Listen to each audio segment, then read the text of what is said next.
సం సుబ్రహ్మణ్యేశ్వరాయ నమః. శ్రీ సుబ్రహ్మణ్య స్వామి అనుగ్రహం కోసము మరియు జీవితంలో ఎలాంటి కష్టాలనైనా జయించడానికి సుబ్రహ్మణ్య కరావలంబ స్తోత్రం ఎంతో ఉపయోగపడుతుంది. ఈరోజు మనము మొదటి 2 శ్లోకాలు మరియు వాటి అర్థాన్ని తెలుసుకుందాం.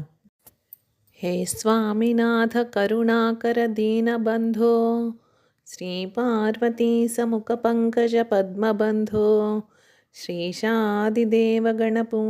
పాదపద్మ వల్లీసనాద మమ దేహి కరావలంబం వల్లీసనాద మమ దేహి కరావలంబం.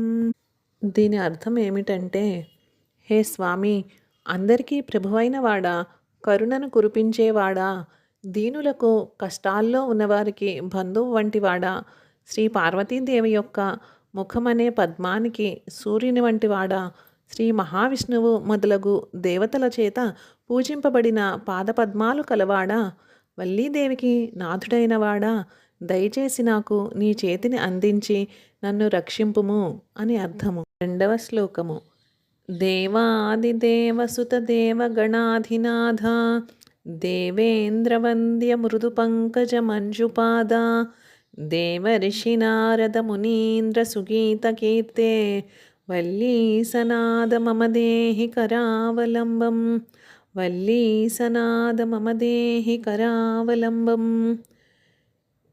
దీని అర్థం ఏమిటంటే, దేవాదిదేవుల చేత స్తుతించబడినవాడా, దేవతల సైన్యానికి అధిపతి అయినవాడా, దేవేంద్రునిచే నమస్కరింపబడిన మృదువైన పద్మముల వంటి పాదములు కలవాడా, నారద మహర్షి మొదలైన దేవఋషులచే చక్కగా గానం చేయబడిన కీర్తి కలవాడా, వల్లీదేవికి నాథుడైన వాడా, దయచేసి నీ చేతిని అందించి నన్ను రక్షింపుము అని అర్థము. ఈరోజు మనము సుబ్రహ్మణ్య కరావలంబ స్తోత్రములో మొదటి 2 శ్లోకాలు మరియు వాటి అర్థాన్ని తెలుసుకున్నాము. రేపటి వీడియోలో మరో 2 శ్లోకాలను తెలుసుకుందాము. ఈ వీడియో నచ్చితే దయచేసి లైక్ చేయండి, షేర్ చేయండి. మరిన్ని ఇలాంటి వీడియోల కోసం ఛానల్ను సబ్స్క్రైబ్ చేయండి.